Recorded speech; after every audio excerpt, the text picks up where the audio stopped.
Good evening, everybody. Welcome to the FearFans podcast. I'm your host, Don Elmy, and with me is my co-host, Nick Millet. And so, as we know, last week we have covered the cult classic, the 70s cult classic Piranha, which is arguably the most successful ripoff of Jaws, because, when Jaws came out, everybody wanted to cash in on that success, creating knockoffs, a few of which have been sued, as you know, Nick. Yeah. Yeah, such as that Italian one called The Last Shark. Man, that movie was a joke. But anyway, and I noticed a lot of you last week when we discussed Piranha, all of you have been bringing up the 3D remake from 2010, which called Piranha, also known as Piranha 3D. And I remember the release of this movie very well. It was released at the time when I was starting my freshman orientation at Western Kentucky University, and oh man, yeah, like everybody wanted to see it. It was a big craze because Yeah. yeah. I mean, I was still in high school at the time when it came out. So, and obviously we were among those who saw it. So, although I should have watched the original one first before I saw the remake. Hey, no worries, man. The story. One of the biggest things about this remake is it completely differs from the original in terms of story. Like, there is no government lab. There's no genetically mutated piranhas. There's no summer camps or newly opened resorts that are being targeted by piranhas. Instead, this takes place in what they call the spring break capital of the United States, called a small town in Arizona called Lake Victoria, where a tremor, an earthquake, has opened up this rift that leads to a subterranean lake from prehistoric times and releases prehistoric piranhas that were believed to be extinct for 2 million years. But no, they've just been trapped inside of that lake that just happens to be beneath where this spring break party is taking place. Basically, they probably were in suspended animation before eventually they were awakened from deep under the earth. Well, not exactly. They said in the movie that these piranhas had survived being cut off from the world because they had cannibalized on each other. Fed and fought each other to stay alive all this time. But basically, by suspended animation, you mean they were just cut off from the rest of the world? Yeah. Yeah. First of all, hello, Leon. Thank you so much for tuning in, and you too, Clark. How are you? Oh, we're doing great. Yeah, I've had a pretty good week so far. Just wish the weather could be better. It's raining here. Not only that, it's been cold out too. I mean, for God's sakes, this is June. We should have had summer weather by now. You took the words right out of my mouth, man. I mean, you're absolutely right, Clark. Those piranhas, survival of the fittest. That's exactly what was going on. I mean, it's June now, yet it feels more like it's still like April outside.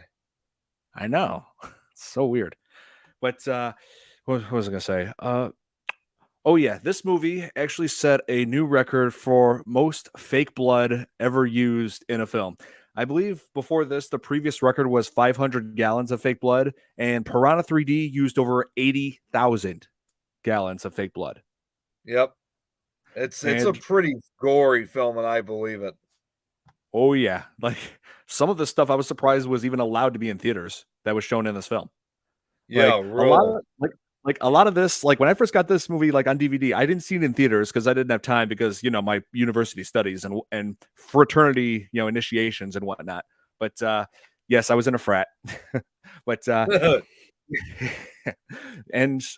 I got this on DVD, what I saw on this movie, I was expecting it to be like the kind of stuff that would be in like a director's cut or unrated version, stuff that wouldn't be allowed to be shown in terms of not just the graphic nudity and such, but the gore, the chewed up bodies, like the skeletal remains.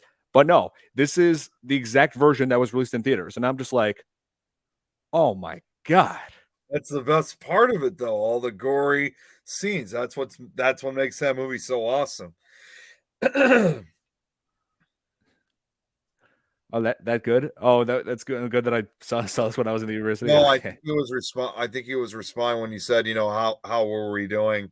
So yeah, I'm doing all right. I feel bad because you're an alien. It's raining over in his area too. Yeah, of course you're alien, Superman. Yeah, yeah. I don't know if you knew this, Nick, but I might as well tell you now. This Clark Kent right here, it's a reference to Superman. I figured it was. Yeah. Hey, I didn't know if you were familiar with the whole Superman lore or whatever, but yeah, that's what it was. Uh, anyway, so yeah, this movie is like known for not only just the insane level of gore, but this also had the man who direct. I mean, this is what I should have expected because this was directed by the same guy who made the remake for The Hills Have Eyes and also High Tension. Yep. It's fast. It's interesting how it's like, because at the time I do recall that I didn't even know that it was done by the same director that did the remake of Hills Have Eyes, and I thought to myself, geez, I mean, normally I don't like remakes, but this guy's actually pretty good with remakes of these classics. Oh yeah, he knows how to create some serious brutality in these movies. It's like, man, And kind of make them almost. Sorry, go on. I'm sorry. No, you go ahead. Kind of make them almost kind of like a little bit original, even though it is a remake. He does something kind of original to the remakes at the same time. Oh yeah, he like the effects, the gore, all of that was like amped up in the Hills Have Eyes remake, but more so for Piranha 3D. This was like one of the most brutal films I had ever seen at the time. I mean, yeah. They went all out on effects, on gore, and also when I mentioned before the 500 gallons of fake blood that was like the previous record before this movie came out. I looked into it, and it was for Nightmare on Elm Street, the original one from '84. Yeah, right. When I learned about that, I'm just thinking, and let me guess, the scene that would use the good majority of that blood was when Johnny Depp's character Glenn was killed. When he got sucked into that bed by Freddy through that hole in the bed, then right out of that hole was all gallons upon gallons of blood. And when looking back at that scene, hey Billy, thank you for tuning in. You know, looking back at that scene in Nightmare on Elm Street, I'm thinking that all that blood cannot be Glenn's. There's no way that much blood could be inside of a single human being. Yeah, really. Yeah. Hey DJ, thank you for tuning in. Yep. And look who's joining us. Hi, what's going on, man? Hey, thank you so much for joining us. It's Big Old Tom. Hey, I'm Big Old Tom. Oh man. No. Seriously, your Rick and Morty impressions, they'll never get old. Never. Yeah, I know. I kind of like them. Oh, shut up, Morty. That's kind of like a play on Family Guy. Like, shut up, Meg. Pretty much. But yeah, like, and also the parody. Rick and Morty is basically a parody of Back to the Future, and the reason why I bring this up is because one of the stars from Back to the Future is in this remake, Christopher Lloyd. Yes, he is. This particular piranha vanished 2 million years ago. Great Scott, that was back in time. Whoa. Wait a second, Billy. What? No. What? What's wrong with you? Yeah, Billy. Blasphemy. Hey, you know what? Blasphemy. Billy, you know get what? out. Maybe get you out suck. now. You know, I'm just saying. Maybe you do. Oh man, Rick. Maybe he does. You know, maybe everybody sucks, and we don't know it. But hey, in all seriousness, Billy, yeah, hey, I'm not expecting you to like every single thing that we like. Okay, so you know you're free to your own opinions as we are to ours. So you're cool. Yeah, no. I you know what? I'll give you this. Rick and Morty in the last 2 seasons, they kind of did suck. I will say, like it was like in the first. What was it? How many have they had so far? Like what, 6? 6. Yeah. So in the first 3, they were phenomenally awesome. I kind of lost interest after that. You know, I don't know why. Checking out a few. It's kind of like South Park. You know, it was great in the beginning, and then eventually you just kind of got tired of it. You know. Yeah, the quality started to but God damn it. Yeah, I know. But yeah, Christopher Lloyd is just one of the many familiar faces in this movie. It's oh wait. Yep, here, I knew about this already. That's what I was bringing up. They did a live action promo with Christopher Lloyd as Rick. I saw that. That was I remember funny. that. Yeah, it was hilarious. Yeah, they were trying different things, like to try to get like a live action Rick and Morty. I mean, since the characters were loosely based on Doc Brown and Marty McFly, very loosely based. Yeah. They I mean, why not have Christopher Lloyd try out? But they did have other people. Like I did see other live action shorts that were done. But it's got to be somebody that can get that voice down, like both of them, really. Oh yeah. Maybe That's right. maybe you should do the role, Tom. Like just have your hair dyed white or something. I could get it all like sticking straight out and everything, and listen, Morty, you don't know, and then you could see Nice. another shot of me with like the hair just tied back. No, Rick, I don't know, maybe I could do that. You're not the only one drinking Pepsi right now, Don. Oh, okay. Another Pepsi fan in the house. Okay. Oh yeah. So as far as the cast in this, yeah, like I was about to say, there were plenty of familiar faces in this. Like one of them was Elizabeth Shue, who was known like through the 80s, like from Karate Kid, who played let's see, Allie, like the love interest of what was who was it? Daniel. Daniel's love interest. And let's see, she was also in movies like Adventures in Babysitting. She played Chris in that. Let's see. Oh yeah, Hollow Man. I remember her in that. Who was, the woman that Kevin Bacon was always after. Yeah. Oh yeah. Yeah. Let's see. She also reprised her role as Allie in Cobra Kai. Yeah, that was a really. I never actually watched that. Neither have I.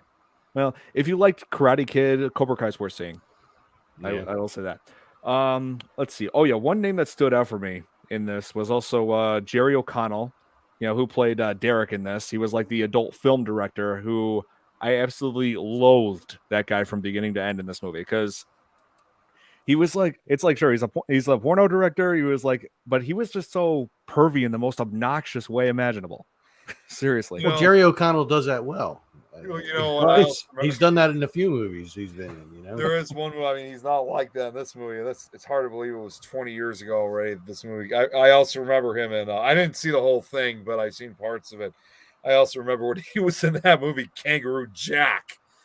He was in Stand By Me too. Yeah, he was also in that too.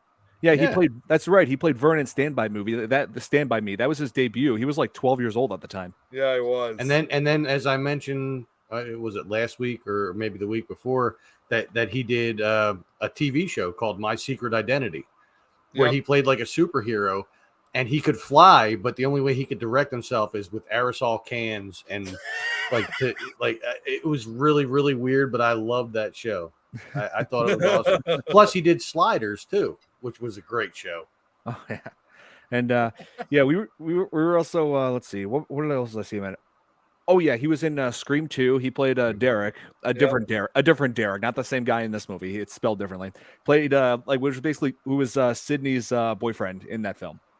Yep, in Scream 2. Yeah, he looked so much younger back then. And Richard Dreyfuss was in this movie too. Yes, he was in the opening scene. That was their homage to Jaws. Like he played a character in this who was also named Matt.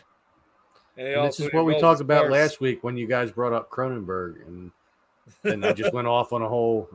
Yeah, we're look. Listen, I'm Cronenberg, Rick, and this is Cronenberg, Morty, and. Oh, Rick, we're certainly gonna miss Cronenberg world when everyone was Cronenberg. I'm Cronenberg Pickle Rick.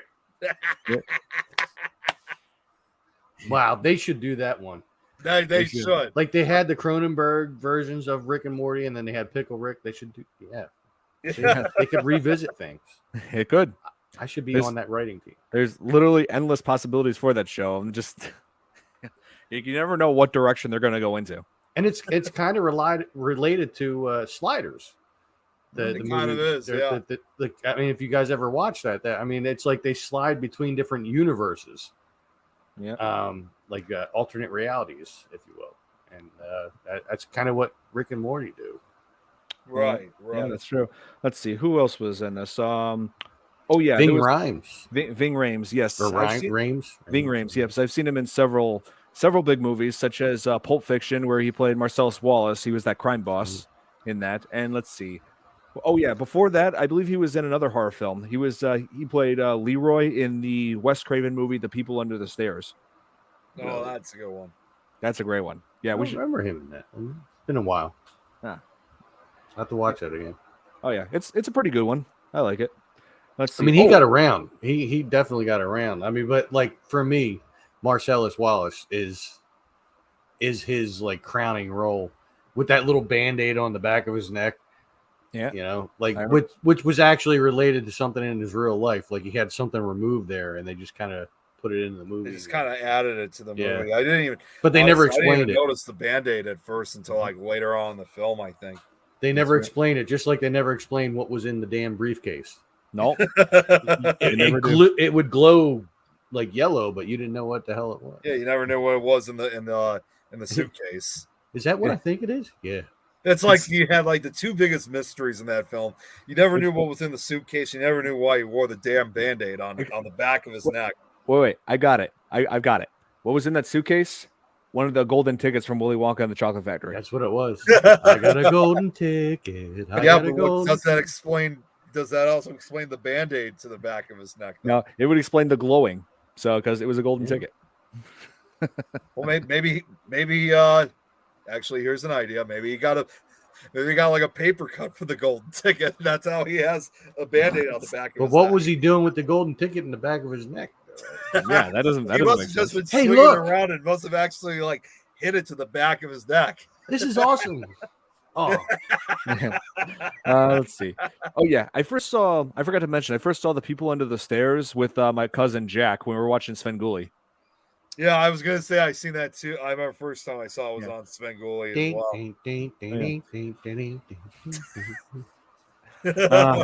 I love Sven. He's a legend. Let's see. Oh, rubber chicken. Yeah, I got him. Yeah, make sure you throw it at him when you see him. When you see him, yes. I can't believe you have one of those.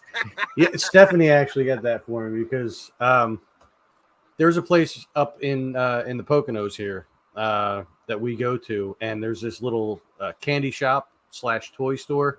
And the first time we went there was a bunch of toys that made fart sounds, and I just kept playing with them all. And then there was like an entire bin of these things. Okay. I pushed them all down, and then I just walked away and let them all go like for like a minute and a half. Like it was hysterical. And then she came back with one of these. Oh man.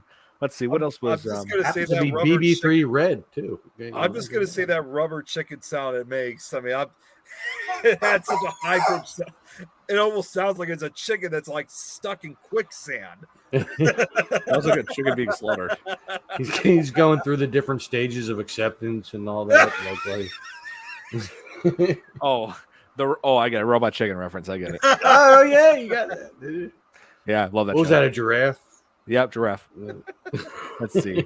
Oh yeah, I also remember Ving Rhames was also in. Let's see, he played Luther in the Mission Impossible movies, and he also played Kenneth, that cop from the Dawn of the Dead remake. Yes, he did. On top of the roof, playing the game where like they picked out the different people. Like what was it? I'm trying to think of one of the people they had. Oh Christ! They were just picking out zombies that looked like people. That look like celebrities. Yeah, and shoot them and stuff like that. That's right. He cut his finger while he sharpened the golden ticket too much.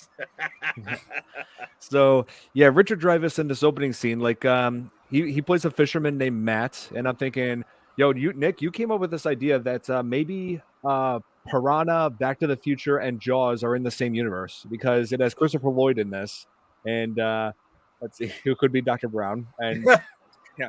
And Pulp Fiction, and they have Matt in this. So what? Irene's here. She's at the hospital right now. So doctor, the outpatient area. I hope you're all right, Irene. Yeah, I hope you're doing okay. Yeah. So So it's a universe where Karate Kid, My Secret Identity, Jaws, Pulp Fiction, Back to the Future, and what else exists? Piranha. Let's see. Well, So the Piranha, maybe this is like a Matt from the only survivor of the trio who took down the shark in Jaws. Matt. So he's retired from his marine biology career and is now fishing in Arizona. And the thing is, what's weird about this is like the earthquake that happens that releases all those piranhas.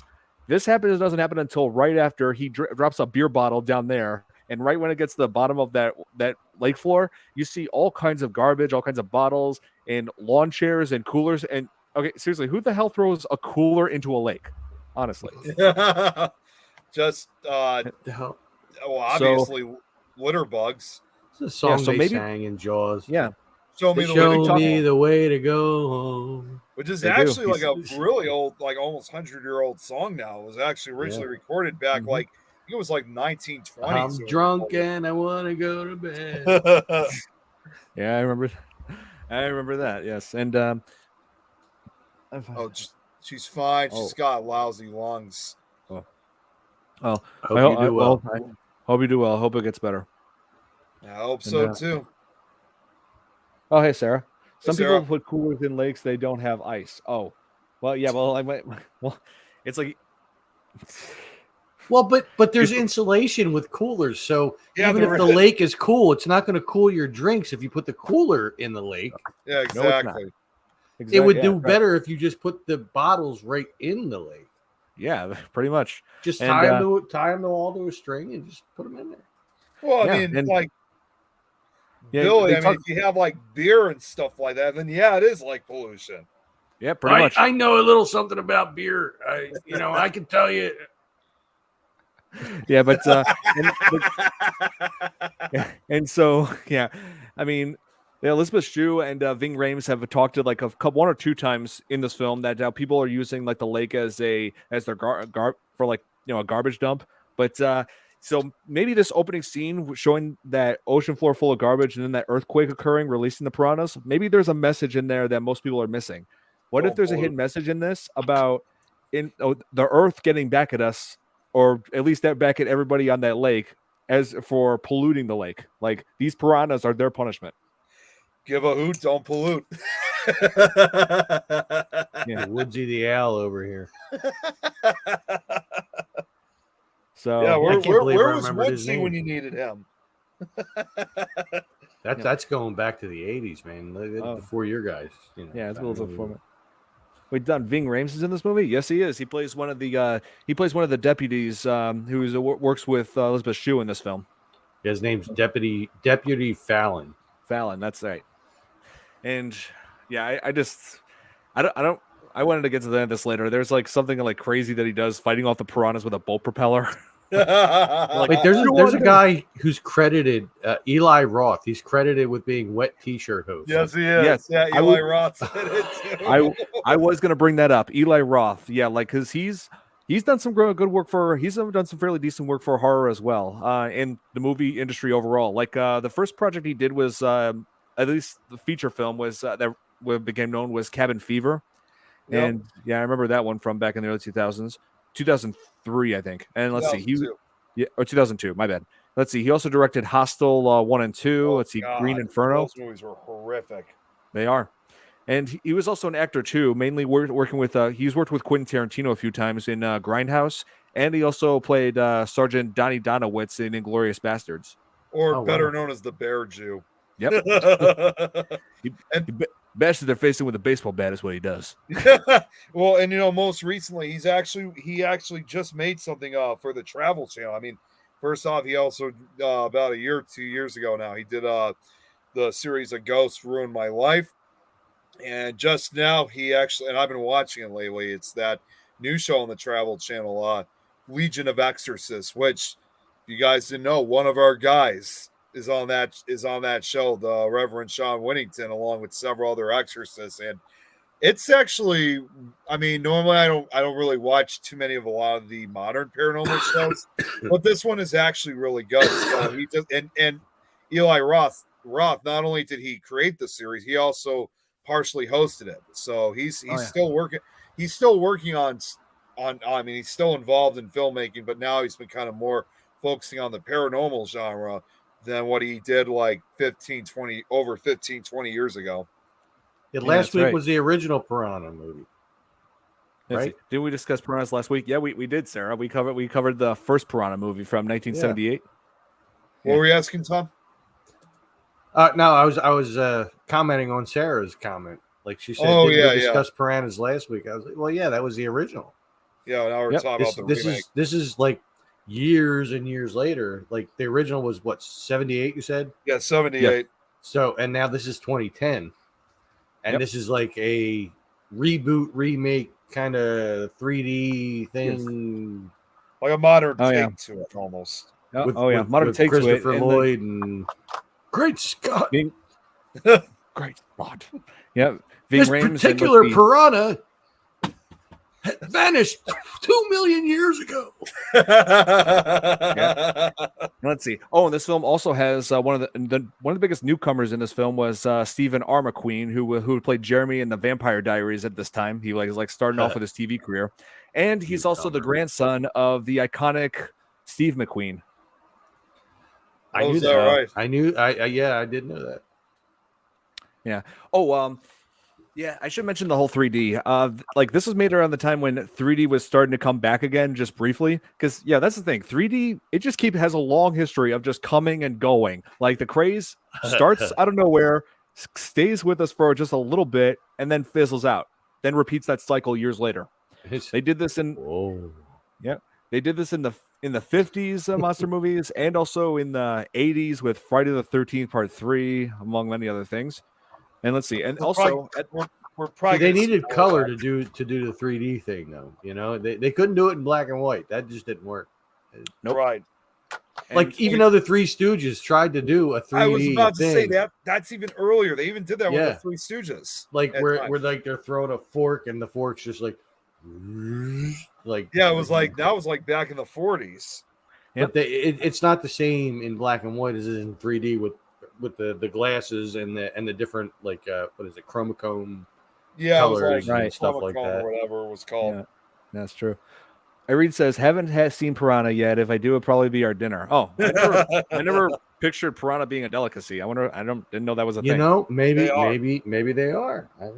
Well, the thing is, I mean, it's interesting that Irene had said that, because I mean, I know she lives in Japan, but I often wonder if they get a lot of shipping of it in Japan, because I know it's a delicacy in South America, and I know, of course, Japan and a lot of other Asian countries, fishing is quite a lot of their fish products are quite a delicacy for several of their countries. So I wonder how often they get piranhas in this case. I mean, there's a lot of things that are considered delicacies all around the world that you wouldn't think of here. Like, as we learned from Clue, apparently monkeys' brains are a delicacy. I saw in Indiana Jones.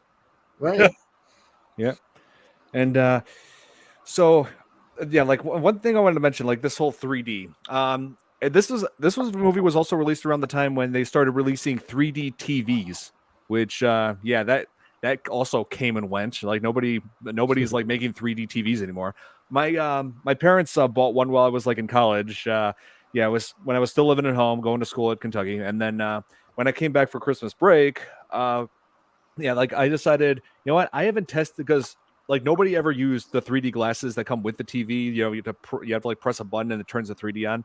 I never tested that before. I decided, okay, I might as well try it tonight. It was Christmas Eve. We had all just gotten back from our big family gathering party at Christmas Eve. But so I couldn't fall asleep just yet. So I decided, okay, I'll watch a movie falling asleep. So I put on The Grinch, Jim Carrey Grinch. And so I tested the 3D.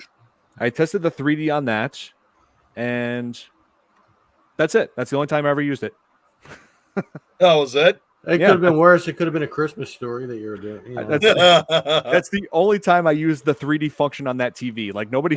That's how much my family cares about 3D. This guy is using 3D glasses. He's using a 3D Hardy Hooby Waddy. I don't know what's going on. Spending a little quality time with the Grinch. I'm gonna go steal him while he's sleeping. Oh man. I'm so glad that they're considering bringing back Jim Carrey as that, because seriously, that's like one of the. Well, I mean, he hasn't really done a whole hell of a lot for a while now. Really. Well, because he said he was retiring.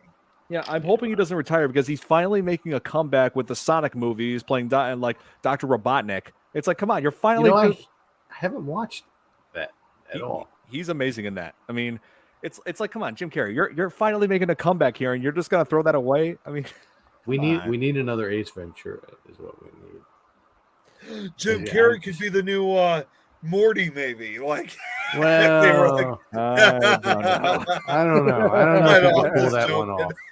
I don't know how that's possible. But, I could sooner see Michael J. Fox.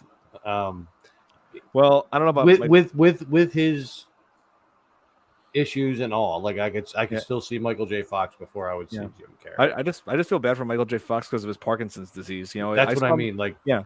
Because I saw him in interviews and it's bad. Like the way he just shakes uncontrollably. I'm like, man, that's rough. Yeah, it's gotten bad in the last 10 years. Really, it's gotten pretty bad.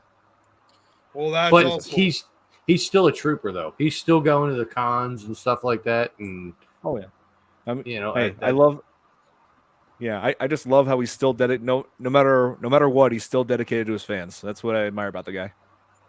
Well, you also have to remember a lot of these actors too get it, especially as they reach old age, and they always still try to do what they can to. I mean, he's not Alex P. Keaton anymore, but right? Yeah, but he's still Michael J. Fox. Yeah, he is. Oh, and here, wanted to bring this up. Hang on, where's that comment? Where's that? I thought you were going to burp. I wanted to bring this up. No, I actually had a hiccup. That's why I stopped talking for a second. Oh, here it is. Let's see. Don, Nick, and Tom, will you guys talk about the lesser-known sequel by James Cameron? Oh, yeah. He's talking about the 1981 sequel to the original Piranha, and it's Piranha 2: The Spawning, which directorial debut of James Cameron, who would become a huge Hollywood legend with his big blockbuster films such as Avatar, Titanic, Terminator 2, all those big hits. Isn't that the one that you said where they reused a lot of the footage? No, that was the remake from 1995, which had Mila Kunis. Oh. Yeah, that one was terrible. That was a joke. Well, this one, but this one, but you know what's the closest thing I can do to that? I don't think we're gonna actually do a whole episode on it. I don't think it's really worth doing. Well, we can discuss it. But one thing I can do is I can display the trailer on here. Here, you know what? Let me present it on here. Share screen. I don't know if the sound will come through right away, but I'll try. It's defaulted to come through right away now. Yeah, StreamYard's been kind of acting weird, so don't be surprised if we can't hear it done. Okay, let me put it up.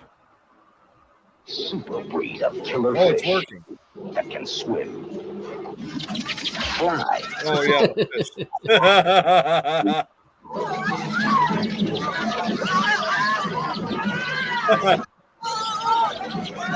They bred the ultimate killing machine.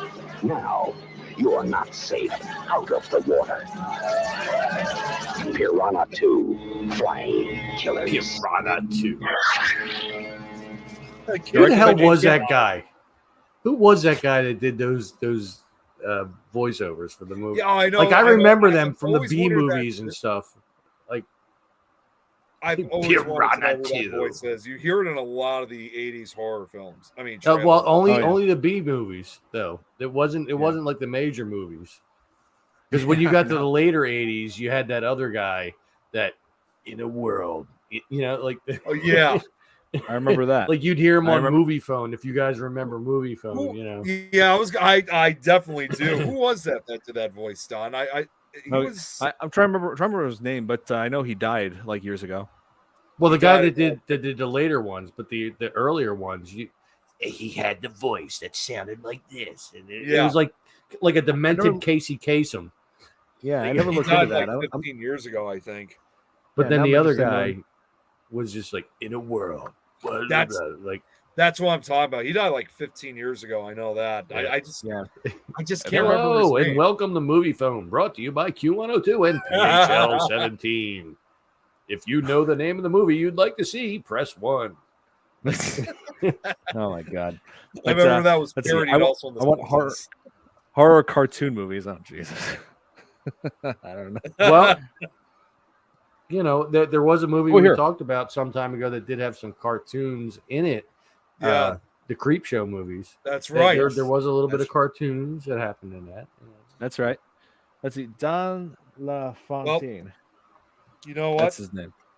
I ought to show you guys something that has something that's kind of In like the that. world, Hang on 1 second. I'm just putting the Arnold Schwarzenegger, get down, and Arnold Schwarzenegger, get down So- again. yeah, Don LaFontaine. So Sarah was just asking about Tortilla boy. Sarah was just asking about like cartoon horror movies, right? Well, Right. I might actually be able to provide something like that because Oh, well, man. seeing that Jeremy's on, Jeremy spoken. since Jeremy's on, I thought he's gonna know exactly what I'm talking about. I kind of made something like that involving a cartoon horror film. It's only actually like a minute video, but it's the first time ever I involve animation. You guys want to check it out quickly? Sure. What it is was my participation for the 2022 Paranormal Awards. If I could find it, that is. I know I have it. I know I have it somewhere. Yes, I know I am, Jeremy. Here, you guys continue talking while I'm looking for this. Oh yeah. And I just want to say, I love the design of the piranhas in this. Like they actually looked like prehistoric fish because, like the original ones, look good, but some people would find it cheesy looking. Like, let me put up the picture of. Oh, here. Hey, Ron. What's up, Ron? So, like, here, let me share the screen here. Okay, so this is what the piranhas looked like in the original version from 1978. Like then, there's a whole school of them. Yeah, like this would seem like a cheesy today, like, but this worked back then. Like they looked intimidating, they looked terrifying, like something you want to avoid in the water, right? But True and now, predators. yep, I would and still now, avoid them now. and now here is what the piranhas look like in this version. Well, you kind of have it in the background already. Yeah. Yeah, they Oh, do yeah, look like- like anglerfish. Yeah, They're it's, like- it's more prehistoric, and I mean, granted, there the eyes aren't glowing and stuff like they are in the background image that you have, but Oh yeah, But- I just love this design, the way the fins look, the eye. Let's see those teeth. Like, oh man, like, wait, why do I get Tremors 2 vibes with flying piranhas? Oh, The ass. I don't know. blasters. the ass blasters. Yeah, from Tremors 3. Yeah, that would Hey, be. how did you Tremors guys 3. ever do Tremors? No, we have haven't. not. I want to though. I really You know, want to. there is an entire line of movies of Tremors. yet. You know, Oh yeah, I'm just saying. Yeah, like the first one is the best, clearly. But yeah, Yeah. I mean they also did the short. well, yeah, Kevin Bacon's in it, so Yeah. I mean, Kevin Bacon, Reba McEntire, Fred Ward, Michael Gross, and it had but Michael the girl Gross from- is in every one of them. Yeah, Yeah, I know. yes. Yeah, I'm just saying he was in that. I'm just saying, but Even when they it went also back had, in time. Oh yeah, it also had the girl from Jurassic Park. Yep. Yeah, 3 years before Jurassic Park. Which, by the Wow. way, just a few days ago, if you guys didn't know, Jurassic Park just turned 30. Yes. Jurassic 30 Park years. is frightening in the dark. All the dinosaurs are running wild. Sorry, Weird Al moment. That's okay. Well, wait. He- Wait. he used to have more I was actually gonna respond back to Clark's question here. Clark, the Bell Mansion was unbelievable. The investigation was a lot better than I expected it to be. I mean, unfortunately, we weren't able to stay for the full night as much as we were hoping to because honestly, we were just really exhausted. It had been a very long day, and the investigation at the Bell Mansion was kind of a last-minute ordeal. So it's great, and I actually might be going back, possibly. I can't say for sure, but possibly back in August, because I'm not going to say exactly who, but Actually, I think it's probably worth bringing this up to you guys. I might be featured in a documentary film real soon. Have Oh, you nice. figured out whether or not you're going to Gettysburg? I'm probably gonna need at least another week or so before I go. I really Well, don't know. I mean, it's what, in July, right? Yeah, it is. Yeah, July is going to be a busy month for me as well. I mean, mostly with Well, That's family. my deciding factor on whether or not I'm going to visit. Whether or not Well, you're and you there. know, the other thing too for me is that, you know, it's not necessarily July that's going to be busy. It's actually going to be August because I'm going to be going out of town several times because I'm going to be heading out to Colorado. Then I got to head down to Kentucky. And then, of course, that documentary film I just mentioned, I might have to head back to Indiana. So there's a possibility I may not be able to make it to Gettysburg because of these other trips. So, because understandably, I only have so much vacation time to take. Yeah. I mean, I want to go because I would like to meet Santiago. You know, because I've never met him in person. And I'd like to meet him in person, but that alone is not enough. Yeah. So, Don, you've met him. You remember? Yeah, I know. I met him. He's an interesting character. He is. Well, and he's coming back to Silcon, by the way. So nice. Yeah, he's going all over the place. He's been traveling to all different cons. I gotta bring this up because this was so funny what he did last year. But they had at SoCon last year down in Mattoon, Illinois. We had him with us, and they had this took place at a at the Cross County Mall down in Mattoon, which is like in the central part of Illinois, and they had a booth, or not necessarily a booth, like where they would have because again it's a mall, it's like where a former like a small shopping area would be, and they actually turned it all into a zombie shooting game area. So so I was in line with me and Tom McNicholas. We were in line with some of our other paranormal friends from out of state. Santiago was with, and with Tom, the Hi-Ya Nation. Well, wait, Tom and then the others. They went in first because they were taking small groups for the zombie shooting game. I ended up staying behind with the other group, and one of the guys. I'm so glad he filmed this because not long after he walked in, I can't see what's going on behind the curtain, but all you could hear is just Santiago just yelling out. He's like, you can hear him shooting the toy guns at the zombies, and all you just hear is his yell. And I'm telling you right now, I could not stop laughing after hearing all that. I'm totally envious of him of having been in The Walking Dead. Even though it was only a handful of episodes, but still to be part of that. Yeah. I don't even think he had a speaking role in that show at all. Yeah, he did. Oh, he did? Yeah. Okay, it's been such a long time. Yeah. He was. It was around the time that when they first went to where the governor was, that area. Okay. That was when he was in that, and he had some speaking roles there. Yeah, he did. I remember as soon as I saw him, I was like, oh my god! I didn't realize it at first when Dom had brought him to BB3 and everything. I was like, all right, whatever, this guy. And then he's like, no, he was in The Walking Dead. I said, no, he wasn't. And I went back and I looked. I went, oh my god, yeah, I remember him.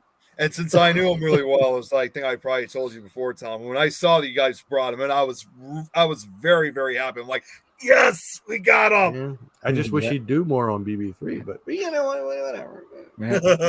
Yeah. So, Nick, we were discussing before about Richard Dreyfuss in the beginning on here, the way he was killed off, the very first victim of the piranhas. So, when the earthquake happened and caused a whirlpool and he got knocked off his bone, the piranhas, and as the piranhas are eating him and the water turns red, it shows that the title card, but the font looked like bloody flesh. I know that. I thought that was pretty cool. And then you get the first jumps, and then you get the first jump scare of the film, where it shows his boat is empty except for that fish he just caught. That's the bass he caught that was flopping out of the water, and then goes to that pool of blood and messed up hand just pops up and before it sinks down. So that opening scene did a great job just setting the tone for what basically setting up what to expect in this movie. Right. That's how they got the Terminator thing. Yeah. Santiago, I think he is a vet, if I'm correct. Yes, he is. Yeah, I figured he was. He definitely is. He actually wrote a book, a fictitious book about his experience and like everybody else's experiences, like being over with the war and all that and everything like that. Like I can't remember what the name of the book is off the top of my head, but he's been selling it like crazy on Amazon, and it's a real easy read. It's only like, I don't know, like 100 some pages long or whatever. But people have been raving about it. I didn't buy it, so I haven't read it. Yeah, I haven't read it either. I also know too, he recently appeared on a, I don't remember what show, but it was on Investigation Discovery. Obviously Investigation Discovery is not really a network that really shows a lot of paranormal shows, but I know he was recently he does. ID. He does paranormal investigations and stuff. He does, yeah. But whatever this was on Investigation Discovery, not Travel Channel. Yeah. Let's see. Oh yeah, I wanted to discuss how another part of this movie that another scene that really sets the tone is like the teens partying. You know, like it should, like they said, there's like 20,000 college kids that descend upon this spring break capital of America, and it shows. And at this party, it shows just about everything you expect from college kids. It shows girls in bikinis, barbecues. It's a quintessential part of a horror movie, like from the 80s on, 70s on, is that there has to be a bunch of college kids or teens partying and drinking and having sex and all this. You know, I mean, it's all part of the horror experience. Pretty and much. If they don't have that in there, then it's just a jump scare movie. Well, and you know what? The funniest thing is about that is that, you know, I was pretty much exposed to that at still a young age, because I saw this movie when I was 17 and I was still in high school at that time. So I was kind of like getting exposed to that so-called college life early at a young age. Hey, I've been in a frat. I've been in my share of crazy parties. So, I mean, I was exposed to it via movies as a kid as well. I mean, keep in mind, I was born in 75. So like in the early 80s, like when all these horror movies and even the comedy movies that were coming out that had to do with like college life and stuff like that, like I got to watch all that. I never went to college, so I never had that experience, but you know. Yeah, I gotcha. And of course this shows like, you know, teens doing dumb things too. Like there was like one part where Elizabeth Shue's character Julie is introduced. She's like the sheriff of the town in Lake Victoria, and she's writing a ticket for a kid who just crashed his car into a parking meter. And then it's like, if that wasn't dumb enough, he starts coming on to her, and then she was not having it. She's not having it. Puts him in cuffs. Even whips out a taser like when people start getting close to her. So right off the bat, she showed that she's a force to be reckoned with. Well, horror movies always have to have dumb people in it. Like, hello, who's there? Like, and they walk in. You know, it's.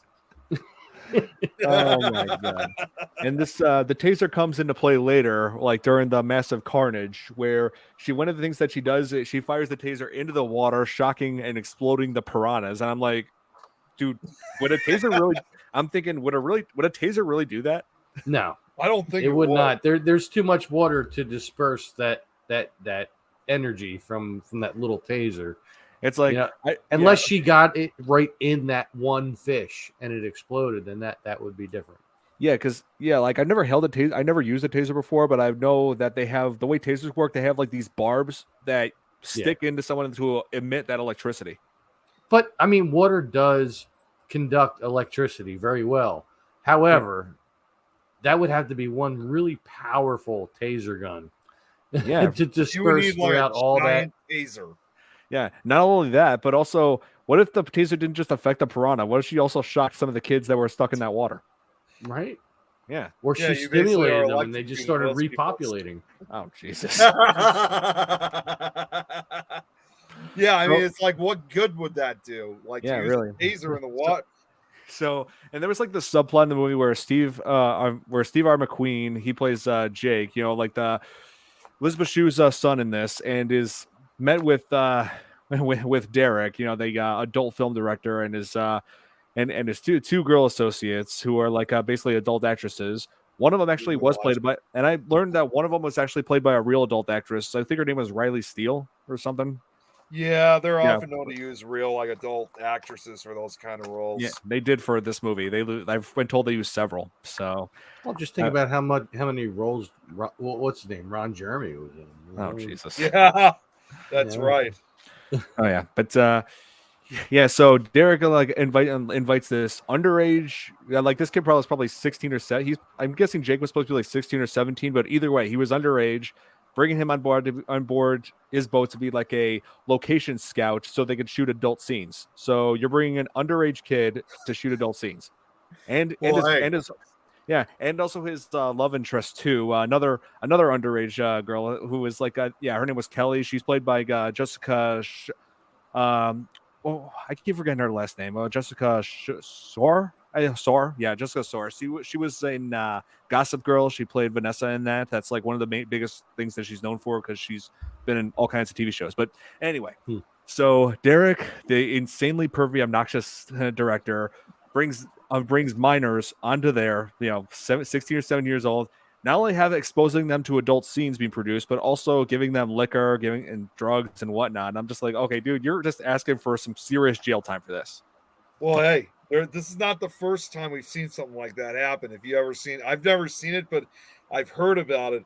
You ever seen that movie Boogie Nights? The guy in that movie who stars in those kind of films, he's supposed to be 17. Oh yeah, that's true. Mark Wahlberg's character, yeah. Dirk Diggler. Yeah, Dirk. At the time, I just knew that he was also a rapper at that time. He was known as Marky Mark. Oh, Marky Mark and the Funky Bunch. That's kind of a weird name for a group. I'm sorry, but who come up with a name like that for a group? It's about that time. I don't know. So, and then there were like there was the seismology team, like seismology divers. I didn't even know that was a thing until I saw this movie, but led by this guy named Novak, and one name that stood out for me out of those divers was Dina Meyer, and she played Paula, the girl like the second of the two divers who were eaten. Two of the divers were killed. She was the second one to be killed. Like I've seen her in several different movies, like in Starship Troopers. She played Dizzy Flores, Casper Van Dien's love interest in that. Okay. Yeah, I saw her in that. But as far as horror, she's known for playing, the Detective Carey in the Saw movies. Oh, that's right. Yeah. I forgot about that. Oh, yeah. Hey, seriously, one day we also got to cover the Saw movies. That's what I love about this podcast. There's so many different possibilities of things. Game. Good one, Tom. Yeah, see, that's what I love about this right here. Like, there's just so many different things we could cover on the show. Horror is a never-ending field, really. It's not. I didn't want to bring this up. But, yeah, I didn't want to bring this up, but this movie was also produced by Paul and Harvey Weinstein. What's the problem with him? Look up his name and you'll see. I just want to say I don't want to talk too much about this monster, but I will say this. I'm just glad that he's right where he belongs, and he is paying for the disgusting crimes that he's committed, and I'll just leave it at that. Regardless as to that, though, there were some cool things made that that he had to do with one way or another, regardless as to how he is as a person. That's irrelevant. I'll just ask this question: is this the same type of crimes like the director of Jeepers Creepers did? Worse. Or is it worse? He's targeted so many of actresses. Oh. But there have been a lot of people in Hollywood who have done a lot of these things. It's just he happens to be the poster boy for it. Yeah. You know what I mean? Now he is at the current. Yeah. But I mean, it's going on a lot, like in the different fields. It's especially in the porn field. I mean, God, Christ, God only knows what went on there. Yeah, who knows how many stories are behind closed doors for that one. Yeah, Oh, Jesus. but in I don't- Hollywood in general, Yeah. Hollywood in it's a general, dirty place. Yep, it can Yeah, be. it can be, and it depends on who you get involved with. Yeah, Exactly.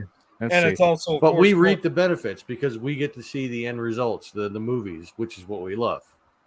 right. right, yeah.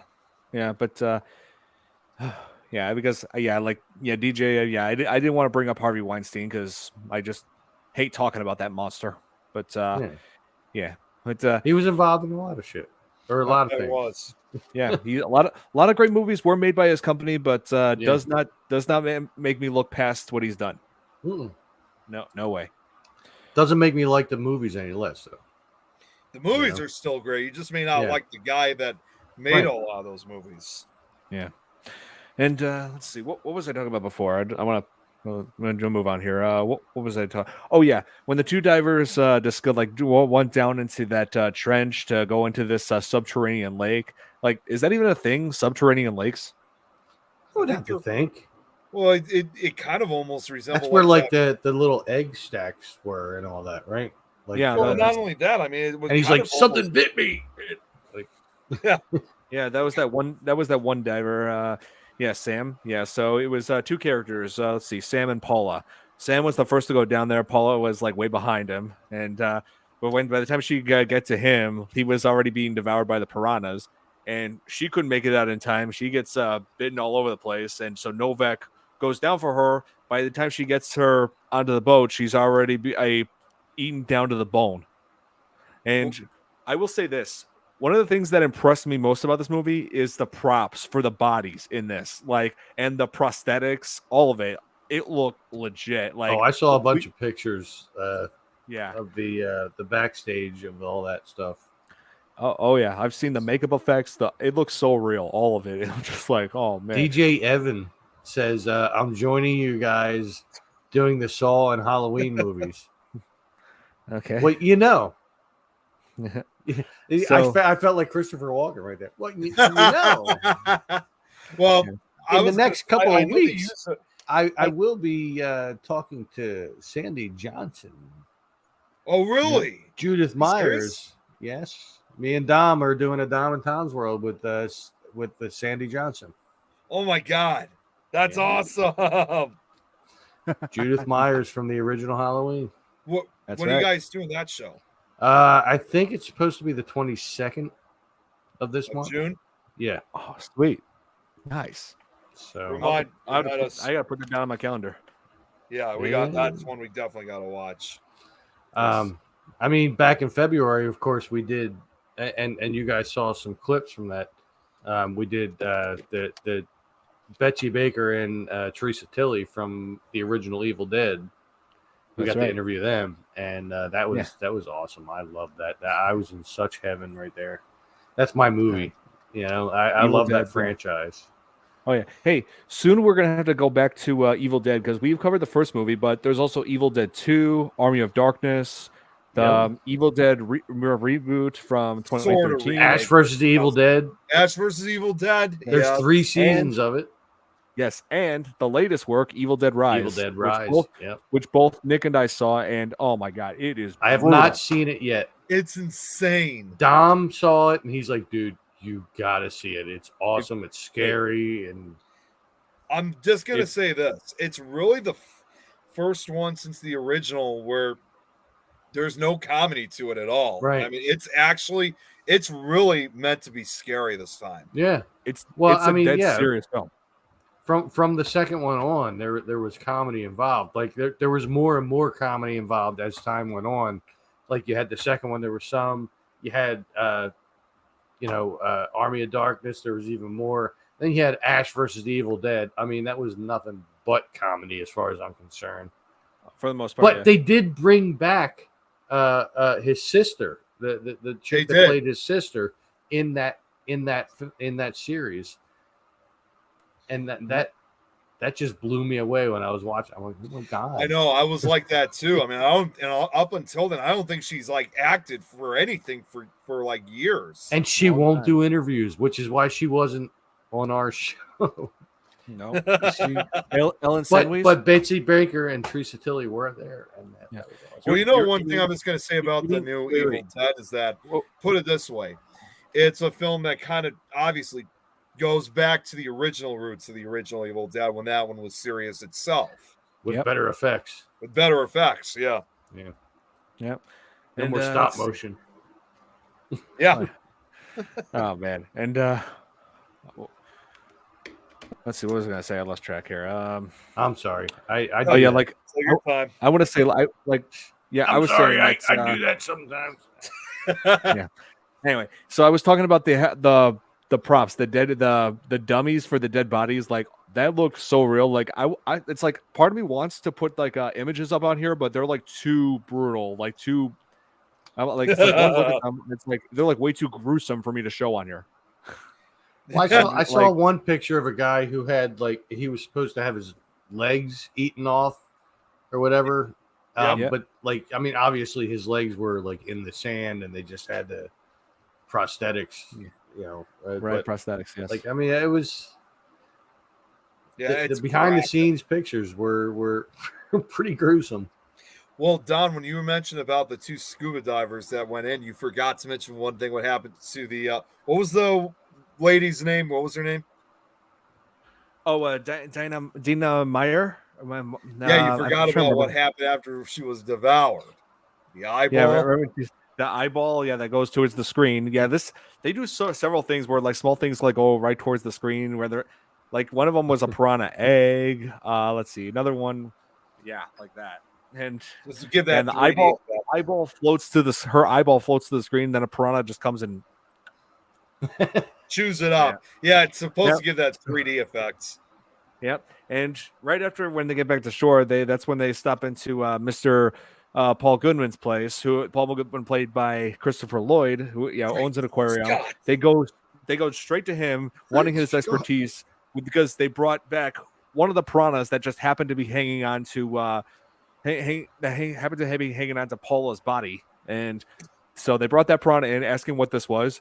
That's when he says, "This piranha vanished over 2 million years ago." And then this particular piranha. Yep.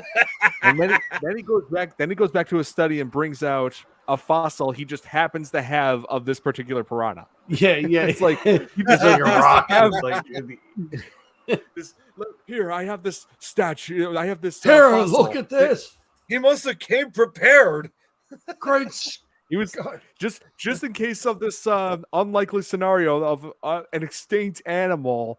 Something you think is extinct. You just happen to have a fossil of it. You just have it. This thing around. was erased from existence. Makes you wonder if someone like Elon Musk has something like that in case this ever actually happened in real life. He's got a Tesla. He's got a time machine made out of a Tesla. Yeah, where was his Tesla then? It only has to reach 44 miles per hour. Yep. And very much. But then again, he would have made it an alternate You're gonna universe, see some just serious shit.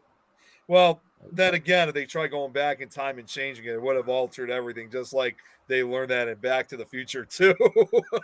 That's right. All of a sudden, they come back, and then Biff has a casino. And he's like, wait, who the hell's Biff? I think. I thought his name was Tom.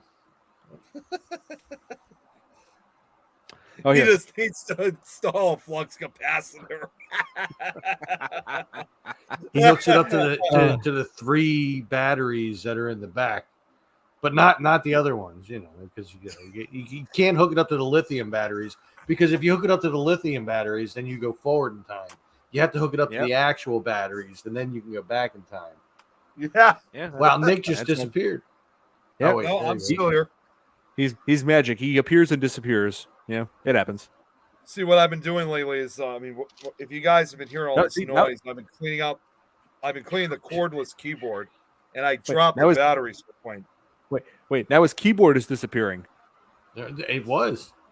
It is now. Oh my God. Abracadabra. Yeah, he's a witch. He's a witch. He's a witch. Hey, did you ever hear of that song, "Do You Believe in Magic" by the Loving Spoonful? Come on. In a young girl's heart. Yeah, yeah. Oh man. That's a good song. Speaking of which, Oh yeah, and so there's also this other subplot where Jake's two young siblings. They look like they're like probably less than 10 years old. They because he's supposed to be babysitting for them, but no, he wants to like go on this job that Derek has him do, like scout locations. That's a job that he's definitely not old enough to have, and so yeah, so leaves the two behind at home. But of course, they don't stay at the house like he asked. Like the little brother wants to go fishing. Zane and what was the other girl, Laura? Yeah, so they go out to the canoe. He forgets to tie off the canoe properly on an island. They get stuck there. So when Jake and everyone happens to come across them, on that island, and much to Derek's annoyance, bringing them on. And I'm like, yeah, Derek, now your adult film shoot is officially over because it's bad enough that you have, two teenagers on there who shouldn't even be there in the first place. Now you got little kids who don't even look like they're 10 years old. oh yeah. So yeah, at this point, your adult shoot right now is over. Yeah, it's done. It's done. Yeah, because it's like there's no way in hell you should ever have little kids like anywhere near something like, oh god, I don't even want to. Jesus. And You guys Sarah wanna see a asks dead the body? question: what do they ever do as they are told in horror movies? Never. Yep, Little exactly. kid, never. It's When do yeah. they ever? Excuse me. Yep. Sandra Bullock tells the kid not to take the blindfold off in Bird Box and does it anyway. Yeah. Kids don't listen, No. So, especially in horror movies. yeah, well, not all kids are like that. Yeah, some do. Well, some do listen. no. I mean, my kid was perfect. So, Oh, there you go. Was it a pickle? Pickle Junior. He is Thomas Matthew Nally Jr. So Okay. There you go. And let's see. I got that video ready for you guys. Like whenever you guys want me to show it. Oh, okay, sure. It's about 2 minutes long because I know Sarah was asking about cartoon related horror films. This is the closest I've ever gotten. Like, so this was when I participated in the 2022 Paranormal Awards. And also, if you think about it and look at it carefully, it even pays a little homage to Creepshow, and you'll see why if you guys haven't seen this. So check this out. Here it is. Well,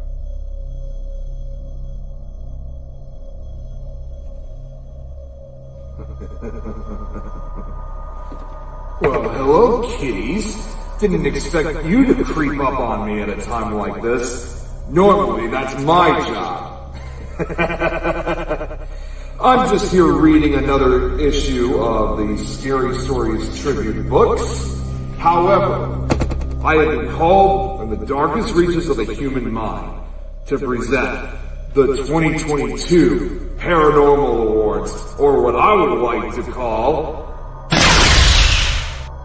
the Scary Awards to present in the dark.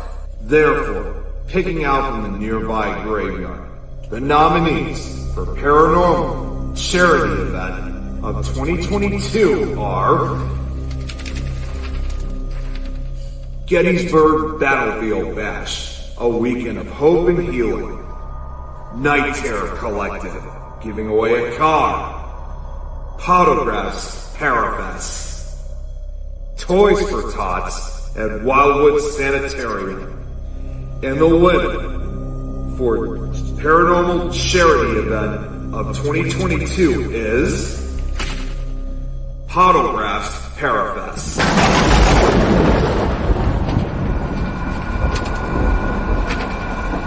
Congratulations, and be sure to keep up the scares for many bloody moons to come.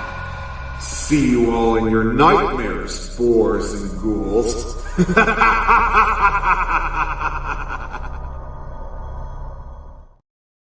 Did you say boars and ghouls? Yeah. Oh, okay. Pretty impressive, right? Yeah, I helped you film that.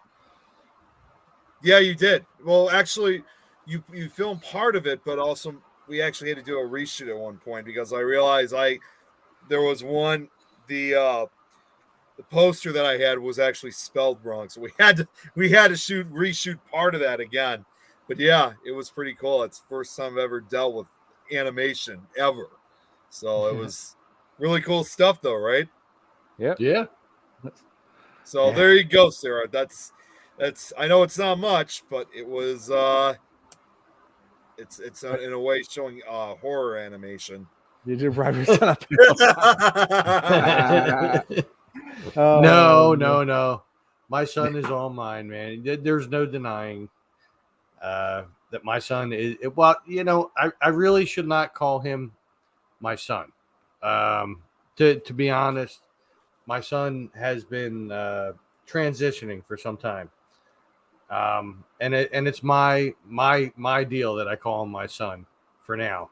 But he is my daughter, if that makes any sense. Yeah, I got you. But he that person is definitely a replica of me. There's no denying. Okay. If I were to bring my child on here and you would converse, there'd be no denying. The impressions, I mean, everything. It's to a T. Wife is Dill. Dill and son Gorkin.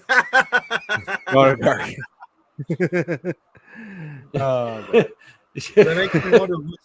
That also makes me wonder that who's Vlasic Pickles then. But the name is still Tommy.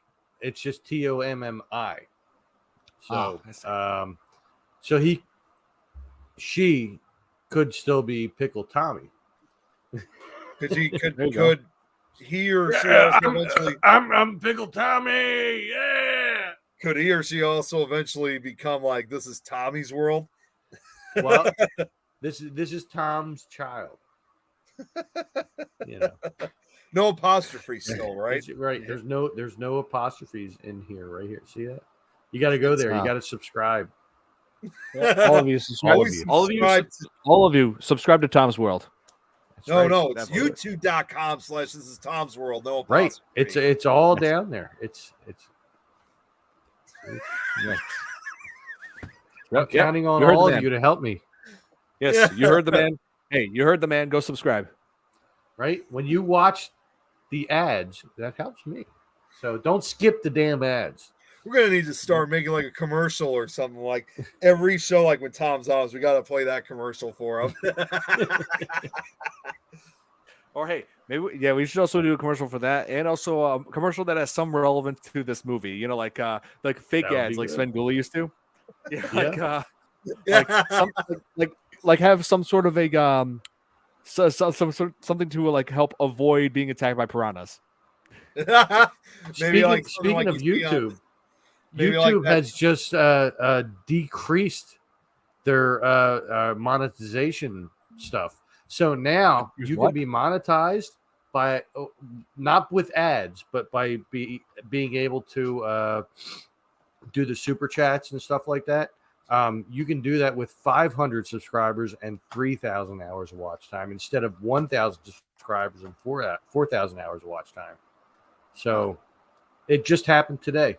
I was just watching videos about it earlier. So for all you YouTubers that are out there and you think, I'll never get monetized, all you need is 500 subscribers and 3,000 hours of watch time within a year, and you're making money. Yeah, exactly. That's what's kind of the beauty sometimes, like using YouTube on various occasions. So, you just need 500 subscribers. I mean, unfortunately, I don't have that yet, but I am starting to get there myself. Me neither. Well, it's also because I haven't really done a lot of work on my YouTube channel lately because I haven't really made any more of my audiobooks, which I'm hoping to do in the next week or so. I'm lying though. I am monetized. You guys. Hey, you guys will get to where I am. You'll get there. I'm monetized. I have almost 1,600 subscribers, and I've been monetized for 3 months. I haven't reached that threshold yet where you get your first pay, because you have to make like $100 before you can get that first pay. I haven't made $100 yet. But I'm getting there. I'll be there by next month. Isn't BB3 TV? I mean, it's got to have more than 500 subscribers by now on the YouTube channel. No, it hasn't really. Nope. Even though because not everybody on BB3 goes to the YouTube channel, even though I have pleaded with them all. I was like, listen, just give me your email address. I can add you to the damn channel and you can do your shows on the Facebook and YouTube. But no. Well, here. Look. There you go. Now you got a If you're under 17. There you go. What my channel needs to be sponsored by is Deep Woods Off. Because I mentioned that so many times in my videos. I'm just, trust me, Tom. I mean, I would definitely love to broadcast, on the YouTube page of BB3. It's just that, again, with all these other networks. And if you're going to like 50 million different places. So that's the thing. If StreamYard allowed more than 8 platforms, I definitely would then. I mean, I've actually tried, believe it or not, contacting StreamYard and asking for more destinations. And have you looked into EV Mux? What's that? That's another place that you can go to other than StreamYard, where it's very much like StreamYard. Only with the free version, you get more than you do with from StreamYard. Oh, really? Yeah. So it's like the letter E, the letter V, MUX. MUX. And just check that out. And you can actually broadcast in a higher definition as well, right? Without having the higher end of things. But they just seem to be so much better. It's like you have StreamYard and then you have OBX, right? Yeah, I have OBX. EV Mux is like in between the two. Okay, yeah. Right, okay, so I'm surprised I haven't heard of that before because, like I said, I've contacted StreamYard about asking for more platforms like to broadcast on, but they just keep giving me the same responses. They're more for people that like StreamYard is great. Don't get me wrong, StreamYard is awesome, but it's more for the novices, and OBX is obviously more for the experts. Yeah, and this EV Mux is like in between the two, so we check that out and see the packages they have. Yeah, I definitely will. Yeah. Yep. So here. So we were on the topic of about kids listening. Like I wanted to bring up Clark. We were saying some kids don't listen, but some do. Well, in this movie, none of the kids listen. No one, not even the college kids, because as demonstrated when Elizabeth Shue and Ving Rhames bring their boat out to where the majority of the party are at. There's like this wet T-shirt contest that Eli Roth is like the host of going on, and then so Ving Rhames gets everybody's attention by firing a gun in the air, which I strongly against because that bullet's got to come back down. Exactly. So it's a stupid idea to fire a gun in the air because what you think that bullet's just going to keep going up and going into space or something? No, unless it's a blank. Then that's like no, that could be a blank.